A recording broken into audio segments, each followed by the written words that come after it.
Beside me is Greg's new van. We first built Greg a van in 2008. It was a Chrysler Voyager, low floor, front row side access vehicle, so he could travel and drive in his electric wheelchair. And it's time for him to get a new one. So we've started with the Volkswagen multivan.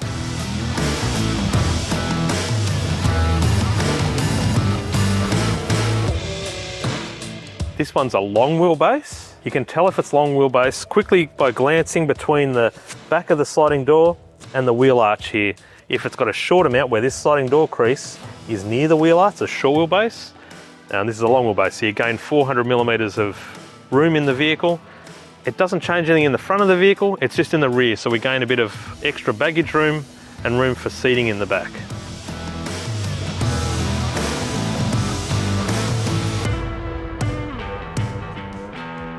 This one we've done a low floor, our standard low floor, A to B, C. So A to C pillar conversion.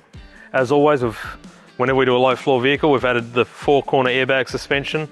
This gives us our ground clearance, makes it very comfortable in the vehicle.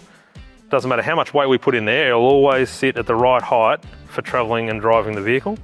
Also, it has its off-road feature, so if you want to go over a large mound of grass or a real steep curb or something, you can press the off-road function.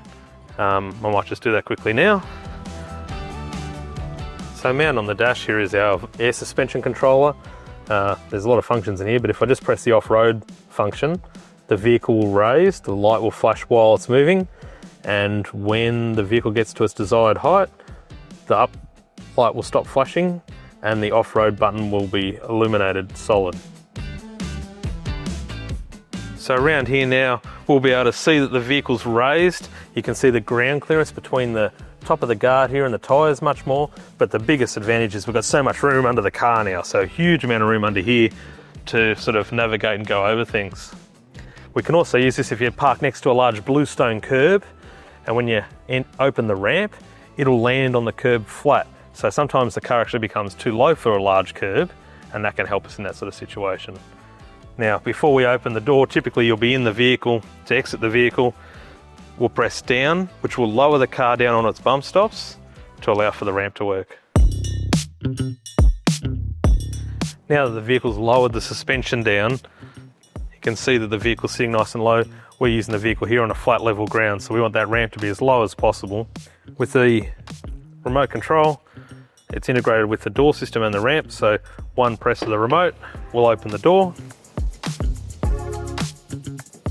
Once the door's all the way open, we'll press and hold the ramp button. If somebody says, hey, stop, you can stop the ramp at any time. It's also got current sensing, so if it leans against something as it's coming out, it'll turn off automatically. I'll just lower that down to the ground. And now it can access the vehicle with the wheelchair. This vehicle currently has its 2 seats in the front, so the driver and passenger seat is mounted in there. They're quick release removal, so we just pull the lever, tilt the seat back onto its wheels and roll it out of the way, depending on where you'd like that wheelchair to sit. So I might just do that now. I should actually also mention, in this vehicle, if your remote had a flat battery or lost it somewhere, there's also secondary buttons here to operate the ramp and the front restraints of a passenger seat. So we can operate that from over here. They're backlit at night so we can see what's going on there as well. To remove the driver's seat, we actually have to remove what we call a foot plate. That's mounted in the front of the vehicle there, it just clips in, so that the person driving from a standard seat has their heel in the right spot to access the brake and accelerator, and their feet aren't dangling. So I'll remove that out of the car first. So there's just a little clip here. Clip that out of the way. And this is the foot plate that clips into place so your feet don't dangle when you're driving from the standard seat. Just pop this out of the way here for a minute.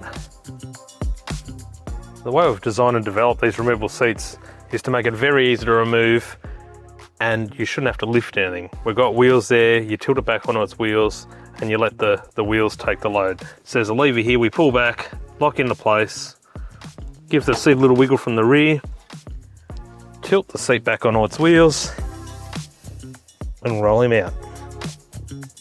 Very simple, very easy.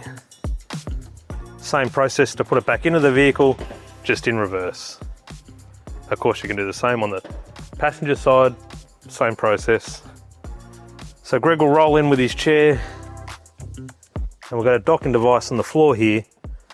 When the seat's been in, there's a little pin here that stops the buzzer from beeping, because there's a warning device in the system that lets you know that if you're not locked in properly. But when the seat's in place, it thinks there's nothing there, so we've locked that in, so I'll just take that out. This is electrically operated. In case of there's been an accident and the battery's destroyed, there's a manual release that he can still get out of the vehicle. The manual release is in here, so with the lever down, that will release the wheelchair, so you can move out of the way. With the docking devices, there's a fair few different types on the market, depending on what wheelchair you have, whether it's electric or manual, or where you're using it, depending on what one we choose. So that all just is personal preference as well, comes into it a bit.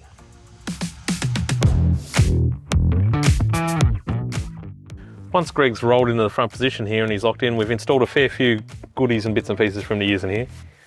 I guess we'll start with standard to our conversion is this switch panel. The control panel here operates the docking device release for driver or passenger if it has one fitted, ramp up and down so you can operate those things here, and also the electric restraints. If he's in a passenger position, they use electric restraints to secure to the front of the wheelchair. There's a button here for that. In the driver cockpit here, there's a fair few adaptations that we've put in. So the standard vehicle switches and everything works as standard here. But what we've installed, because it's hard to reach the key behind the accelerator and brake here on the hand controls, we've duplicated that to this position here. So one press of this ignition switch will put the ignition on the car. And then if I brake and press it again, it'll start the vehicle. We've also changed, Greg struggles to put the gear shifter into gear. So we've made it that the reverse, neutral, drive, and park all operate without moving the gear shifter, all off this button here. We've also put a tri-fork.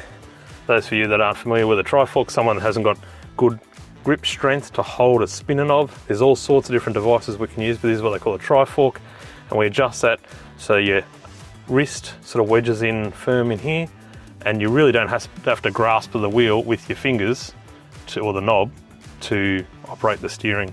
So that's what they call a tri-fork. And then we've got just a standard push pat, and some people have a personal preference on what device they use, obviously. This is a mechanical lever one. We typically do electronic ones, but this customer's opted for a mechanical one. And then secondary functions being indicators, left and right, horn, wipers, and high beam. We've also got mounted up here the air suspension controller. This can be mounted in different positions depending on where the client can reach easy. For this client, this is the chosen location, and it's often in this position actually. Here we can operate different functions. So at the moment we're down, being the access for the ramp position. There's a car park position which will lower the car from standard height, just lower to go in an underground car park or a low garage. There's off-road. Off-road is where it raises up really high and you can go over lumps of grass. Sport, which is just slightly lower than standard. In some instances we add the optional auto level. The auto level function is an optional function. We use that typically when we put a wheelchair lift in our vehicle. There's some advantages that we can use that for. There's little memory buttons here that you can have presets, and if you're working on the vehicle there's a spanner here that you press to work on the vehicle or jack the vehicle up to change a tyre. On the other side of the dash here we've mounted our electric park brake button. This is because there's no floor for the original park brake lever to mount, and the clients typically haven't got the strength to apply the manual park brake. So this is the electric park brake. All right, let's check out the back here. So back in the boot or the back of the car, we have different options that we can do in here. This customer's opted for a 3-place bench seat and the spare wheel mounted inside the back here. We have different layouts that we can do here. 2 captain's chairs, the spare wheel mounted in between, all sorts of things, but that's what he's opted in this vehicle. Electric tailgate, so with the remote control, or a press of the button, the tailgate will operate. So once they've put their shopping and baggage in, it makes it very easy from the wheelchair to close the door. Of course, the ramp and door is automated, off buttons inside the car and off your remote, so we'll just close that up.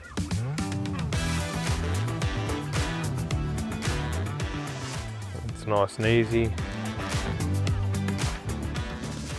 Once the door starts moving, we can let go of the remote. So this has been Greg's build. If there's anything you've seen today that interests you or you'd like some more information on, jump on our website. There's a lot of information on there. Thank you very much for watching today.